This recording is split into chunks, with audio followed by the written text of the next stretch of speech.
Days after this innocent and happy wedding picture was snapped in 1976, a life of madness and pain began for Connie Nash. He had came home and I was cooking beans, and he thought that they were burnt, they were scorched, and that was the first time I got beat up. And that was the first time he asked me to forgive him for that. Nash forgave and endured 25 years of abuse. Good morning, Family Violence.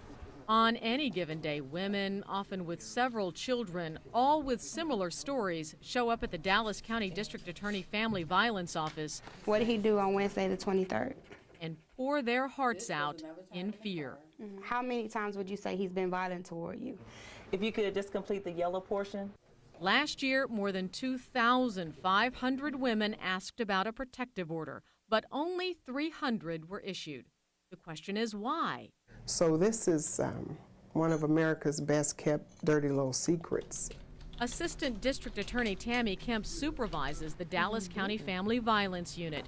She says many, mostly Christian women, tell her their own churches and pastors have counseled them to change their minds. There are those that seem to be out of step with what would be in the best interest of keeping victims safe. And we would hope that they would seek to make both parties whole, not just to maintain the institution of marriage at all cost. It was scripture Connie Nash followed devoutly until she was black and blue. Till death do us part. I went into this covenant with this man to be married forever, and that's what the church teaches. The church I went to, they believe you do forgive and you make it work. It absolutely happens a lot. Paige Flink says battered women seeking shelter at the family place often say they've been spiritually pressured for years. And so if that faith leader says to you, you need to stay in that relationship and work on it, that God frowns upon divorce, or you must submit, if that's the first thing that comes out of your faith leader's mouth, it's going to be really hard for a victim to leave. It was hard for 40-year-old UT Southwestern nurse Karen Cox.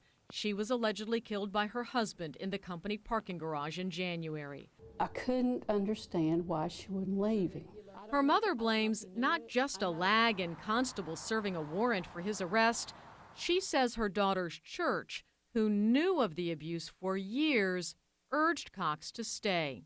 If the pastor had counseled her that to go to a safe place to get away from him, yes, she'd be alive today because she wouldn't be with him. But that didn't happen. Sometimes our counsel, our advice can perpetuate a problem rather than provide the support and the relief and the healing that they need. There has to be some substance in the relationship.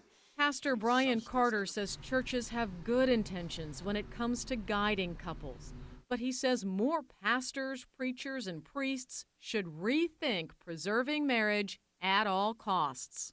God has given us parameters. If there is an abusive situation, God does not expect you to stay in that relationship. And they explained to me that in the eyes of God, divorce is a sin. And if I knowingly commit that sin, then I'll be banned from the church. And that's exactly what happened. It took a quarter-century of beatings, but Connie Nash never went back to that church.